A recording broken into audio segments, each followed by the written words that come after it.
Ya, pemerintah akan melanjutkan kembali insentif pajak pertambahan nilai ditanggung pemerintah atau PPNDTP sektor properti hingga tahun 2026. Insentif berlaku untuk rumah dengan harga 5 miliar rupiah, namun PPNDTP hanya sampai dengan 2 miliar rupiah. Kementerian Keuangan memutuskan untuk melanjutkan kembali program insentif pajak yaitu pertambahan nilai ditanggung pemerintah atau PPNDTP 100% untuk sektor properti hingga tahun 2026. Direktur Jenderal Strategi Ekonomi dan Fiskal Kementerian Keuangan Febrio Nathan Kacaribu seperti dikutip media menyebutkan, insentif PPNDTP 100% berlaku untuk pembelian rumah komersial. Adapun skema pemberian insentif PPNDTP 100% berlaku untuk rumah dengan harga hingga 5 miliar rupiah, namun pembebasan pajak hanya diberikan penuh untuk nilai rumah nilai sampai 2 miliar rupiah. Sementara itu, pemerintah juga menyalurkan dukungan pembiayaan perumahan di tahun 2026 melalui skema program bantuan stimulan perumahan swadaya atau BSPS sebanyak 400.000 unit dan fasilitas likuiditas pembiayaan perumahan atau FLPP sebanyak 350.000 unit. Berbagai sumber IDX Channel.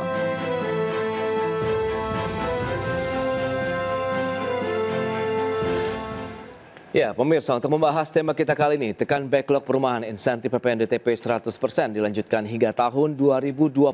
Kita sudah tersambung melalui Zoom bersama dengan Bapak Joko Suranto, Ketua Umum DPP Real Estate Indonesia. Kemudian ada Pak Anton Sitorus, Head of Research CBRE Indonesia. Langsung saja kita sapa ini. Ya, halo Pak Joko, apa kabar Pak? Alhamdulillah, baik Mas Pras. Baik, terima kasih atas waktu yang disempatkan. Pak Anton, apa kabar Pak? Baik Mas Pras. Baik, terima kasih juga atas waktu yang disempatkan. Pak Joko, ini menarik, pemerintah akhirnya memperpanjang setelah kita tahu tahun ini pun diperpanjang sampai dengan tahun 2025 di penghujung tahun ini dan dilanjutkan 2026. Bagi Anda, apakah ini akhirnya menjadi angin segar lagi nih untuk sektor properti kita begitu Pak Joko? Oke, makasih ini. Ini adalah sesuatu yang menarik, sesuatu yang bahasanya tadi angin segar. Oke. Kalau kami melihatnya ini adalah sebuah vitamin yang bisa kita gunakan untuk membooster kondisi saat ini. Kita lihat realisasi pertumbuhan properti di tahun 2025 ini turun sejak mulai Maret, kemudian pada akhirnya menjadi single digit di bulan Juni. Untuk properti menengah ke atas memang masih bertahan di angka 9% lebih, 9,46 persisnya. Kemudian yang di MBR sudah di posisi 8. Nah, program PPNDTP ini menjadi spesial untuk tahun ini. Kenapa? Kita mengapresiasi sekali apa yang dilakukan pemerintah, kemudian mengapresiasi dari sisi dikeluarkan kebijakan ini dari jauh-jauh hari. Kita biasanya mendapatkan kebijakan ini harus menunggu, harus tebak-tebak. Nah, saat ini kita mengapresiasi itu dalam hal bahwa yang namanya bisnis, yang namanya penjualan, yang namanya perencanaan itu bisa dilakukan jauh-jauh hari dan atas keputusan, atas apa yang dilakukan pemerintah dalam konteks PPNDTP yang akan berlangsung di tahun 2026 ini, kita sangat bersyukur. Kita melihat 3 hal positif pastinya, address positif dari pemerintah. Yang pertama, pastinya pemerintah melihat bahwa properti saat ini harus bisa didorong untuk tumbuh seperti industri yang lain. Yang kedua adalah pemerintah menyadari bahwa properti ini adalah industri padat karya, yang ini ketika kita dorong, maka bukan hanya serapan tenaga kerja saja yang bisa diakomodasi, yang bisa dicapai dengan program itu, tetapi ini adalah produk end dari manufacture yang terkait, yaitu 185 industri, di mana ketika address positif ini muncul, maka yang bergerak dulu, yang bertumbuh dulu adalah industri manufacture itu. Di sana berarti ada heating ekonominya, berarti di sana ada serapan tenaga kerjanya, ada distribusi pendapatan, juga akan menambah daya beli masyarakat. Yang ketiga yang kami lihat ini adalah pemerintah mendorong betul masyarakat untuk bisa mendapatkan sebuah motif, sebuah keringanan untuk bisa membeli rumah yang saat ini backlognya juga masih tinggi. Namun terkait backlog itu sendiri harus ada upaya baru, ada upaya yang berbeda, ada skema yang berbeda untuk bisa ditekan, apalagi bisa diselesaikan. Kita melihat kalau proyeksi dari BPS itu sangat, bahasa saya adalah sangat mengerikan. Di proyeksinya dari 2020 sampai 2045 itu ada potensi backlognya itu adalah sampai 25% dari jumlah penduduk. Nah, ini memerlukan upaya yang terencana dengan baik, yang berkesinambungan, dan pastinya perlu intervensi yang terjaga sehingga backlog ini nantinya bukan menjadi problem sosial, tetapi menjadi engine baru, karena kami melihat apa yang dilakukan Presiden Prabowo dengan program 3 juta rumah itu adalah perumahan dijadikan alat untuk mendorong pertumbuhan ekonomi. Perumahan dijadikan untuk menumbuhkan PDB melalui pembangunan di desa-desa. Perumahan juga didorong untuk bisa menekan kemiskinan juga stunting. Sekali lagi kita mengapresiasi dengan PPN DTP ini, dan kalau boleh Pak Menteri Purbaya mohon keputusan PMK-nya itu bisa didorong di awal-awal sehingga kita bisa mengoptimalkan apa yang sudah menjadi kebijakan pemerintah PPN DTP berlanjut di 2026. Baik, Pak Joko, ini dia analis terkait dengan bagaimana kelanjutan PPNDTP begitu 100% menjadi vitamin nih kalau misalnya sudah disampaikan. Nah, Pak Anton sendiri melihat bagaimana? Menurut Anda ini akhirnya menjadi satu keputusan yang tepat kalau memang tadi multiplier efeknya ini luar biasa sekali kalau kita bicara mengenai sektor properti yang diharapkan bisa menjadi motor pertumbuhan ekonomi kita, begitu Pak Anton? Ya, terima kasih Mas Pras.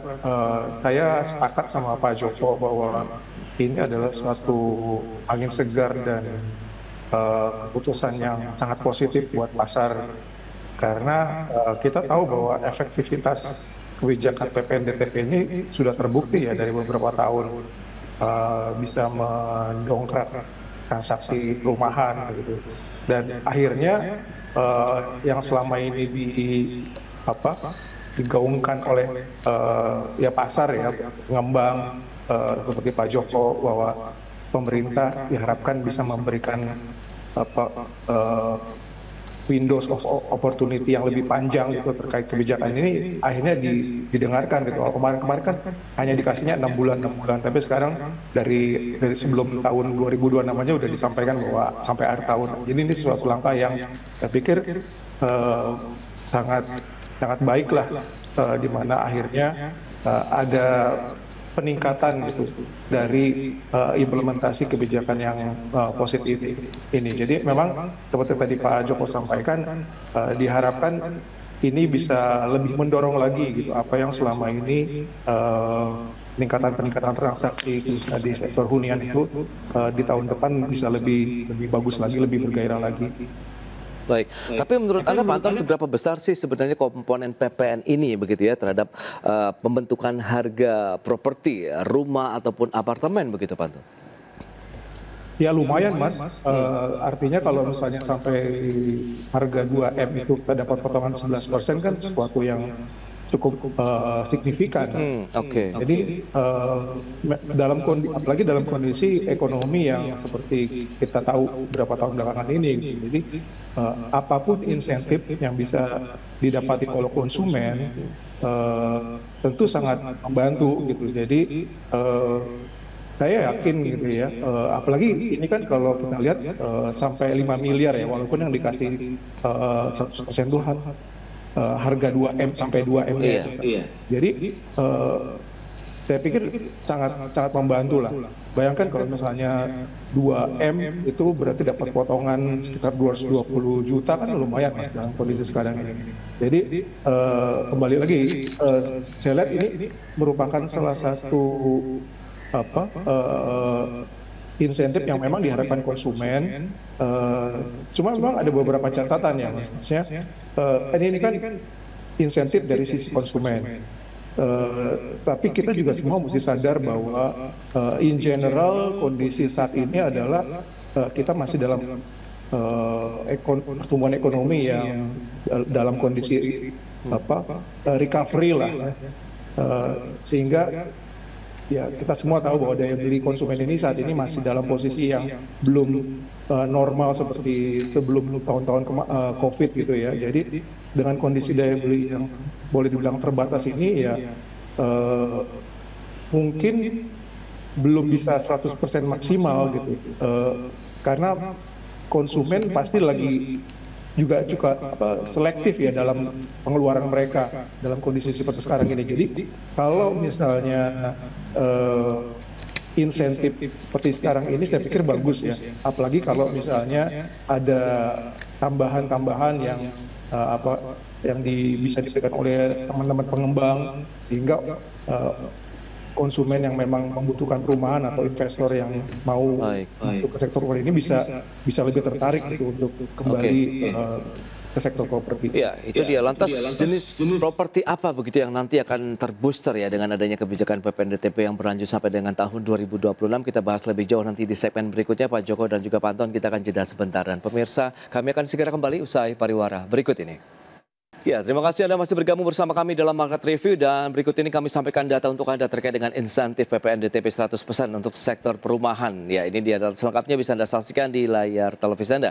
Ya, ini dia yang diperpanjang sampai dengan tahun 2026 mendatang sehingga diharapkan seperti yang Pak Joko bilang ini bisa menjadi booster ya, menjadi vitamin bagi sektor properti yang memiliki multiplier efek, dalam artian ada banyak sekali industri yang terlibat di dalamnya. Ini dia harga jual maksimalnya bisa sampai dengan 5 miliar rupiah, namun hanya sampai dengan 2 miliar rupiah saja yang akan ditanggung bebas PPN begitu ya, 100%, ataupun PPNDTP ditanggung oleh pemerintah hingga 2 miliar rupiah. Dan berikutnya kita lihat tren pertumbuhan ekonomi Indonesia memang bisa menjadi sinyal, paling tidak ini benchmark bagaimana sektor properti akan bertumbuh begitu ya di tahun 2026 mendatang. Ya, ini dia fluktuasinya. Pergerakan di tahun 2020 sempat negatif karena kita tahu ada COVID, kemudian naik sampai dengan 5,31% di tahun 2022, sempat turun lagi, datar di 5%-an sampai dengan 2024. 2025 ini diharapkan ada pertumbuhan sampai dengan 5,3%. Dan dalam target kita tahu APBN kita 5,4% untuk pertumbuhan tahun 2026 ini bisa menjadi booster juga untuk sejumlah sektor industri di Indonesia. Dan lantas kita cermati bagaimana dengan pergerakan suku bunga acuan, karena kita tahu ya, properti ini identik juga dengan sektor pembiayaan di sana karena memang menggunakan KPR yang paling banyak. Ini dia trennya. Sempat 6%, kita lihat di akhir tahun 2024 ya, tapi bertahan turun sampai dengan 5,75% di bulan April, kemudian Mei, Juni turun sampai dengan 5,5%, kemudian di bulan Juli kita lihat turun 5,25%, kemudian Agustus 5%, dan September kemarin 4,75%. Nah, peluang ini apakah bisa menjadi lagi-lagi begitu kebijakan fiskal moneter yang diberikan oleh pemerintah ini bisa mendorong lagi sektor properti Indonesia? Kita lanjutkan kembali perbincangan bersama dengan Bapak Joko Suranto dan juga Bapak Anton Sitorus. Ya, dengan beberapa data tadi yang sudah disampaikan, Pak Joko, jadi seberapa optimis Anda melihat begitu untuk sektor properti di tahun 2026 dengan beberapa kebijakan tadi? Ada fiskal juga di sana, kemudian moneter dengan penurunan suku bunga acuan yang diharapkan, ya ini masih akan terus berlanjut tentunya di tahun 2026, Pak Joko. Terima kasih. Ya. Jadi kalau kita mengacu kepada realisasi, maka yang mendapatkan angka serapan dari PPNDTP itu memang yang untuk rumah komersial. Kita lihat sampai posisi Juni di realisasi pertumbuhan untuk rumah komersial itu 9,46. Sementara untuk yang menengah ke bawah itu sudah di pasar posisi 8%. Dari data itu kita juga melihat ataupun juga ada pemahaman bahwa yang bertumbuh saat ini masih di rumah atas. Ya betul, memang masih 9,46, dan pelaku untuk rumah di atas ini kan relatif sedikit daripada mereka yang menyerap dari posisi perumahan di menengah ke bawah. Itu satu hal. Yang kedua, kalau kita menilik mengenai PPNDTP ini sudah menjadi insentif tersendiri, menjadi vitamin sendiri, dan tadi sudah disinggung sama Pak Anton juga daya beli. Oke, kita lihat bahwa di program realisasi PPNDTP ini telah dibarengi oleh stimulus adanya paket kebijakan ekonomi 855. Oke. Kita lihat di sana salah satunya adalah mengenai relaksasi SLIK OJK. Kita mendasarkan sebuah data, maka SLIK OJK inilah yang salah satu barrier yang membuat realisasi atau pertumbuhan ini juga relatif terhambat. Karena approval rate dari perbankan itu adalah sebesar 30-35%. Dari misalkan dari hitungannya 10 konsumen yang mau mengambil itu yang mendapatkan approve itu 30-35%. Artinya hanya 3 orang. Ini adalah sebuah kendala dan memang kita memahami karena apa? Kita lihat juga ada pemburukan NPL yang didahului oleh pemburukan NPL yang terjadi di Bank BCA.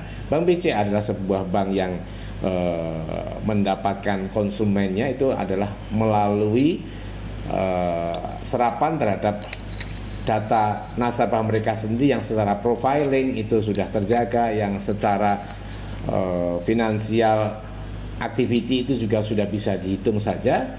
BCA bisa sampai pada posisi tumbuh 100% NPL-nya atau penurunan pemburukan 100%. Yang biasanya rata-rata 1% itu di awal tahun lalu atau sampai Juni itu di 2,2%. Inilah yang membuat perbankan khususnya Imbara itu melakukan mitigasi kembali, menghitung kembali risiko-risikonya, quote and quote. Ketika menghitung kembali maka berarti ada pengereman, berarti ada pengetatan, dan itu salah satu yang harus kita lihat sebagai faktor bagaimana realisasi ini kurang tumbuh.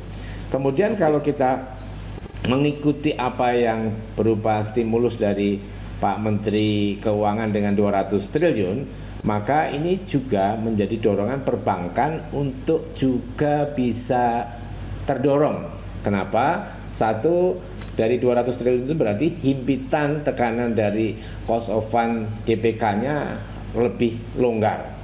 Karena apa? Kami sudah punya dana cash, kami sudah punya stimulus dari pemerintah, sehingga ini bisa mendorong juga perbankan bisa lebih aktif kembali, lebih dinamis kembali untuk menghitung ulang risk appetite yang sudah dilakukan di awal tahun sampai pertengahan semester kemarin ini.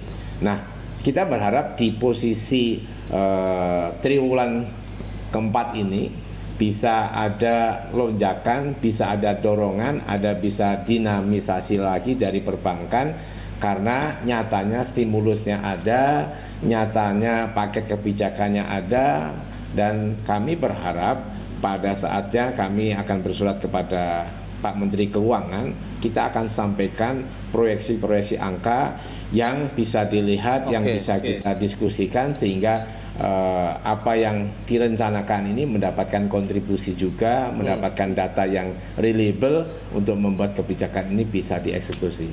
Butuh leadership, butuh komitmen mensinergikan, karena pasar atau data kita ini memang sudah ada sebenarnya, ya. Tetapi ini belum dielaborasi, ini belum menjadi panduan, sehingga kita berharap nanti pada saatnya kita bisa memberikan, dan ini adalah kontribusi dari kita sebagai pelaku pasar.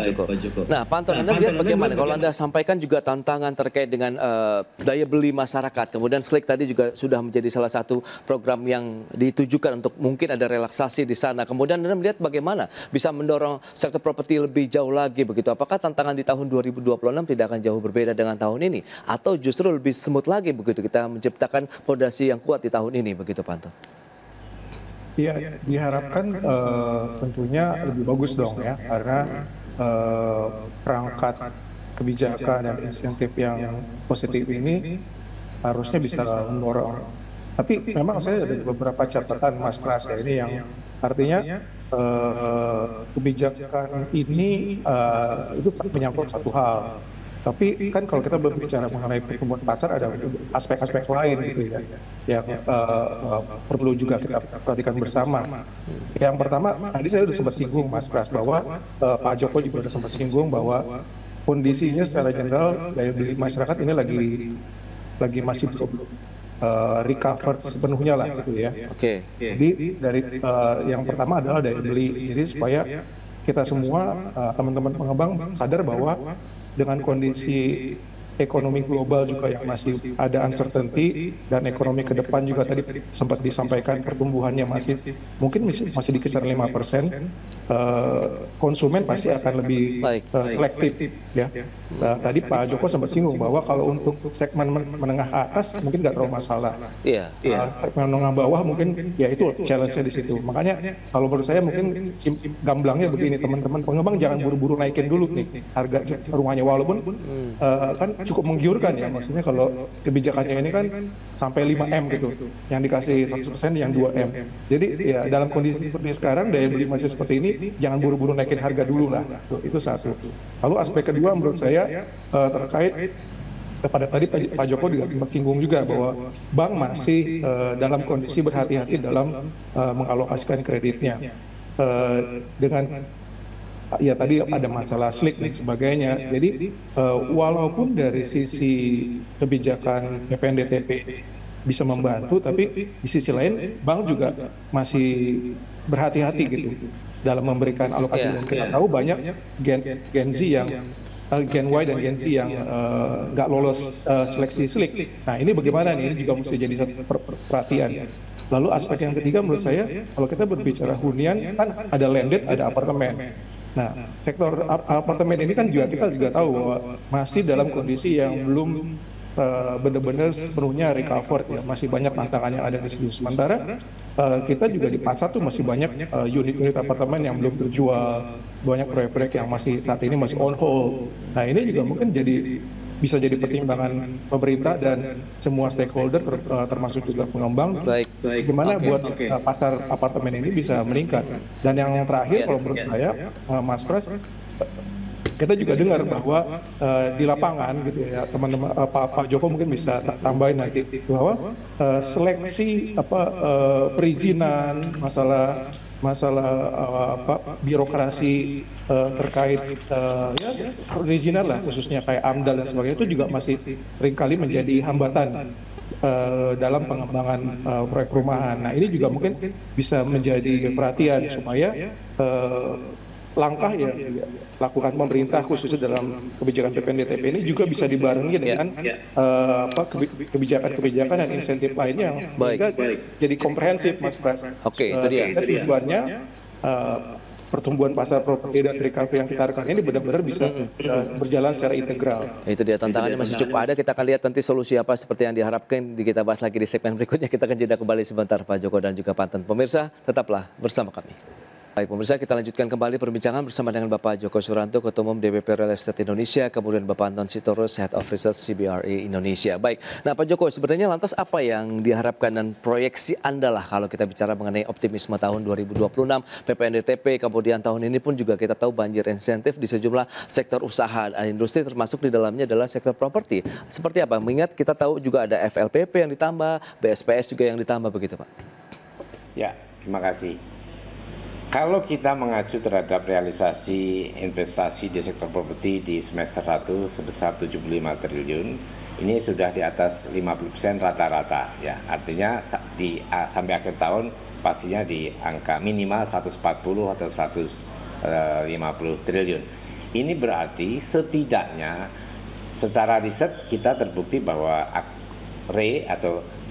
properti bisa memberikan kontribusi sebesar 0,52 sampai 0,56 ketika investasi itu ada di atas 135 triliun. Itu yang pertama. Ini adalah sinyal positif terkait address yang diberikan pemerintah atas sektor properti. Yang kedua, ketika kita berbicara mengenai rumah FLPP, di sana berarti juga ibaratnya tunggu itu di bawahnya, ketika ini bisa bertumbuh maka akan juga naik ke atas. Tapi lebih yang harus kita detailkan adalah tadi bahwa atas stimulus, atas paket kebijakan ini juga harus dibarengi oleh bagaimana kita menyerap ada data existing kita. Kita Kementerian Keuangan saya harap pada akhirnya bisa membuka juga mengenai peluang-peluang yang sudah di tangan sebenarnya. Yang pertama adalah BPS backlog-nya ini coba kita buka sehingga datanya bisa terbuka, bisa reliable, sehingga muncul nama, alamat dan kapasitasnya, sehingga program perumahan pun bisa link and match. Yang kedua, ketika kita bicara mengenai BPJS TK itu ada 42 juta loh. Mereka itu secara ekosistem sudah memiliki pendapatan, secara tempat mereka sudah ketahuan place-nya. Kalau itu juga didesain menjadi sebuah kebijakan, memang kami sudah ada kerjasama dengan BPJS TK, tetapi baru pada sebuah kesepahaman tingkat implementasinya itu masih jauh dari apa yang sebenarnya bisa dioptimalkan. Bayangkan 42 juta, kalau kita ambil proyeksi pertumbuhannya itu 10% aja berarti sudah 4,2 juta. Nah, jadi bukan sesuatu yang mengada-ada ketika Presiden Prabowo program 3 juta rumah tadi. Yang ketiga adalah mengenai perizinan. Perizinan kita ini masih berserakan di 7 kementerian. Melalui OSS ini juga masih bekerja dengan stagnan, bekerja dengan lebih banyak lagi karena memang relatifly tidak ada yang menggawangi, yang bertanggung jawab monitoring itu. Tidak ada SLA yang menjadi ukuran sehingga itu menjadi costly dari sisi biaya, costly dari sisi investasi, costly juga buat konsumen pada akhirnya. Kita punya hitungan perizinan ini sudah berjalan di 6 bulan sampai 9 bulan, 6 bulan minimalnya 9 bulan. Apalagi saat ini ada kebijakan di mana pensertifikasi itu ditarik lagi ke BPN pusat. Itu sangat memakan waktu sehingga secara kepastian yang namanya bisnis ini kurang terukur. Nah, ini yang harus dibenahi dan saya berharap pada akhirnya ini mau terbuka dan mau mengakui gitu. Karena kalau ini tidak dibuka dan tidak diakui, maka tidak akan ada upaya solusi. Pada akhirnya kebijakan-kebijakan itu tidak bisa bekerja dengan optimal. Itu dia. Kaitannya dengan implementasi berarti ya. Nah, Pak Anton, singkat saja bagaimana Anda melihat begitu untuk proyeksi masa depan juga untuk sektor properti kita di tahun 2006 dengan PPNDTP yang diperpanjang sampai dengan tahun depan? Ya, kalau dari saya simpel aja Mas Pras, maksudnya dengan keputusan PPNDTP sampai akhir tahun 2026 ini, kalau misalnya dibarengi dengan alokasi KUR ya, kalau kan lumayan besar juga tuh KUR yang kemarin di launching kan, sehingga kalau implementasi kedua program ini aja bisa berjalan dengan baik dan benar ya maksudnya ya, saya pikir akan cukup efektif gitu, mendorong dari sisi supply-nya. Nah, kalau dari sisi demand-nya, ya ini PPNDTP kan buat konsumen, dan kita berbicara mengenai segmentasi. Tadi kita bicara bahwa untuk segmen menengah ke atas mungkin nggak terlalu masalah lah, itu biarin aja mekanisme pasar, komersial dan sebagainya. Tapi kalau untuk menengah bawah, ya kalau saya dengar katanya tahun depan FLPP bisa sampai 700.000, bagus berarti. Artinya bisa naik 2 kali lipat dari sekarang. Saya nggak tahu Pak Joko benar apa nggak tuh 700.000. Kalau misalnya realisasi bisa seperti itu, saya yakin akan mendorong cukup signifikan lah. Jadi yang kita harapkan sih realisasi aja dari semua kebijakan-kebijakan ini bisa berjalan dengan baik. Saya yakin tahun depan bisa menjadi satu akselerasi yang cukup baik lah untuk pasar perumahan khususnya. Kira-kira kayak gitu Mas. Berarti memang implementasinya bagaimana realisasinya di lapangan berarti yang harus kita jaga bersama sehingga kebijakan-kebijakan yang sudah ditelurkan bisa tepat sasaran dan tepat manfaat. Begitu Pak Joko. Pak Anton, terima kasih banyak ini atas waktu sharing dan juga update yang sudah disampaikan kepada pemirsa IDX pada hari ini. Selamat melanjutkan aktivitas Anda kembali. Salam sehat. Sampai berjumpa kembali Pak Joko. Terima kasih Pak Anton. Terima kasih.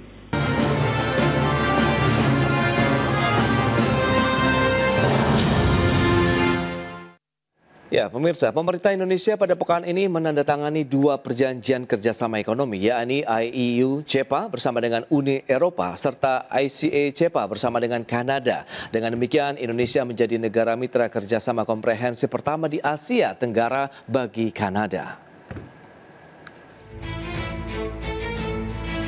Pemerintah Indonesia resmi menandatangani 2 perjanjian kerjasama ekonomi perdagangan antar negara pada pekan ini.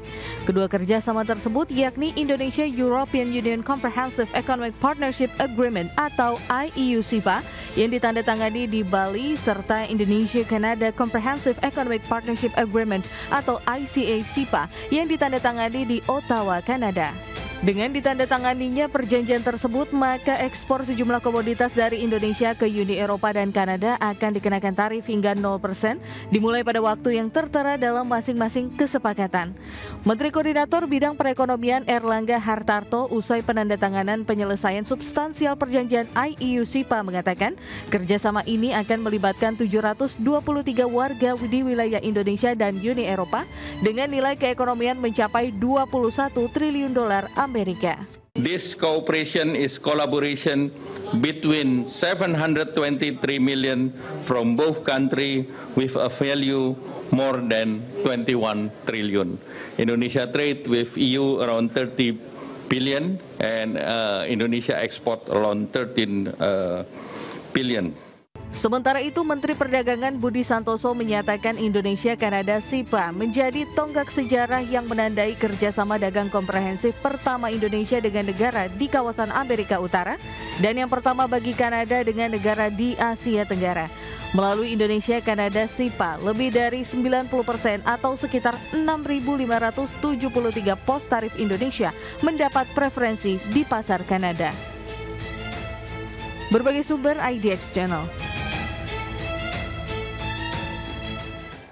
Ya, pemirsa, untuk membahas tema kita kali ini, diplomasi ekonomi Indonesia kunci hadapi perang tarif Amerika Serikat, kita sudah tersambung melalui Zoom bersama dengan Profesor Aryawan Gunadi, pakar hukum bisnis dan internasional dari Universitas Tarumanagara. Kemudian ada Bapak Handito Juwono, Kepala Sekolah Ekspor Nasional. Langsung saja, Prof. Aryawan, sebelum membahas lebih jauh, review dari Anda melihat seperti apa saat ini perkembangan dinamika ekonomi global begitu, khususnya di sektor perdagangan, mengingat kita pasca tarif resiprokal yang diterapkan oleh Amerika Serikat ini banyak negara akhirnya yang saling menjalin hubungan perdagangan begitu, Prof. Silakan.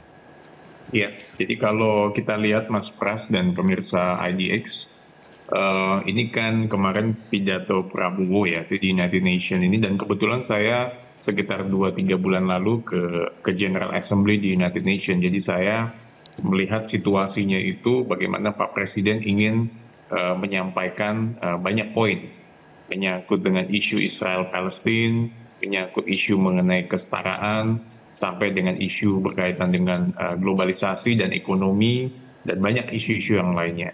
Kalau saya lihat memang langkah-langkah dinamika di sektor perdagangan internasional ini mengalami sesuatu yang dinamis sekali ya. Okay. Apalagi dengan terakhir dengan diumumkannya kebijakan tarif resiprokal oleh pemerintah Amerika Serikat. Kita tahu bahwa langkah-langkah ini mengubah konstelasi perdagangan internasional sebetulnya lebih proteksionis dibandingkan dengan waktu zaman sebelumnya lebih terbuka lah rata-rata. Nah, dengan adanya muncul gelombang negosiasi ini, waktu itu juga Indonesia sempat dikenakan 32%, lalu setelah ada negotiate menjadi 19%, ini memang tentu ada sedikit ketidakpastian norma multilateralism. Jadi makanya peran dari WTO atau GATT ini menjadi sesuatu yang sentral. Karena kan kita tahu bahwa dengan adanya tarif ini kan akan negosiasinya akan menjadi one to one. Walaupun misalnya ASEAN itu menjadi satu kesatuan, tetapi begitu sudah dikenakan tarif, mereka negosiasinya menjadi satu persatu dengan Amerika Serikat. Artinya fenomenanya itu sudah menjadi bergeser. Makanya saya selalu di banyak media televisi saya sampaikan bahwa peran ASEAN itu begitu sangat sentral untuk bisa mengkampanye sebagai union, untuk bisa bersatu dalam hal kepentingan yang ada di ASEAN, dalam menegosiasikan dengan Amerika, dengan Uni Eropa, dan beberapa negara-negara yang sifatnya union yang ada. Nah, langkah antisipatif ini dengan adanya langkah ini menjadi penting. Makanya Pak Presiden gabung dengan BRICS, lalu kita dengan OECD, lalu sekarang ada EU-SEPA, lalu yang kemarin juga ditandatangani yang dengan Kanada misalnya. Artinya ini semua ini punya konstelasi.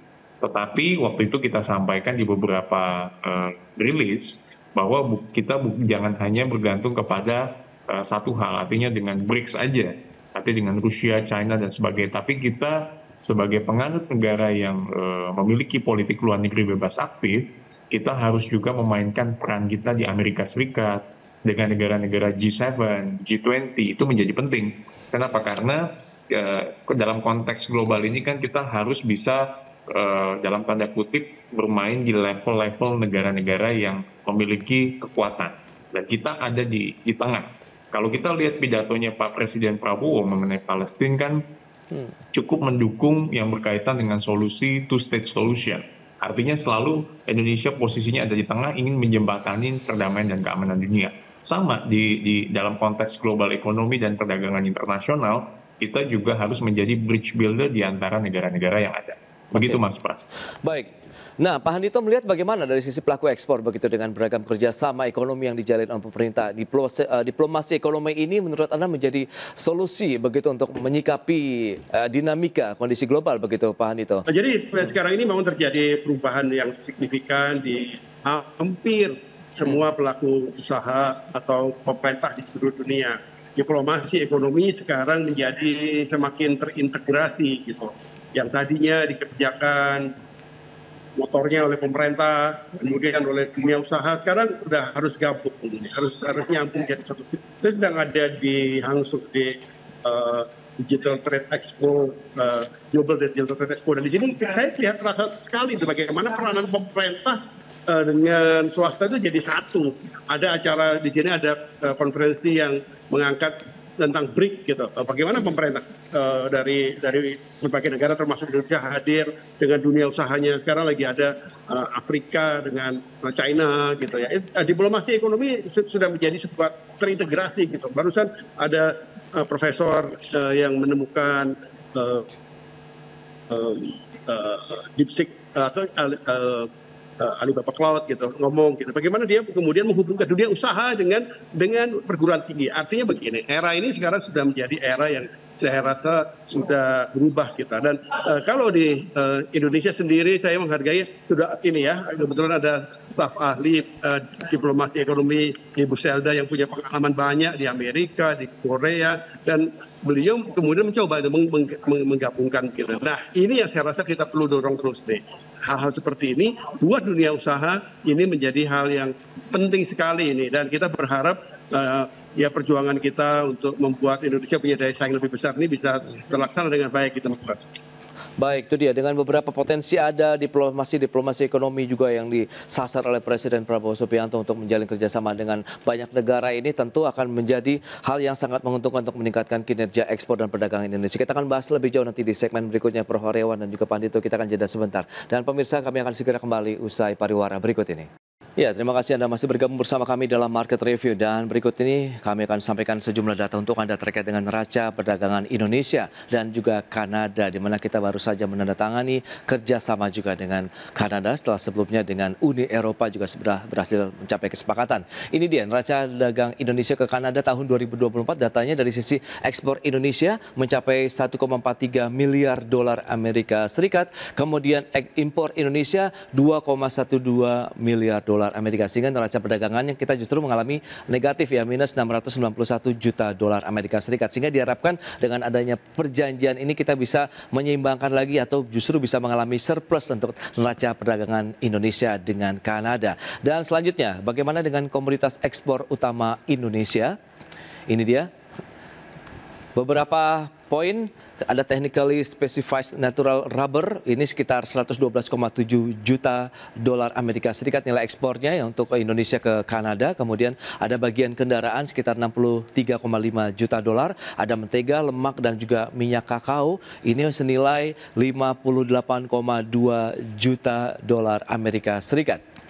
Itu dia. Dan selanjutnya kita akan lihat dari sisi nilai ekspor ataupun impor Indonesia ke dan dari Uni Eropa. Ini kalau kita lihat Kanada dan juga Uni Eropa, kita terus juga menjalin kerjasama. Pergerakannya dari tahun 2019 sampai dengan 2024, kita lihat nilai ekspornya kita rata-rata memang mengalami surplus ya, perdagangan kita begitu dengan Uni Eropa. Kalau kita lihat di tahun 2024 lalu 17,52 miliar euro, sementara dari sisi nilai impornya kita 9,79 miliar euro.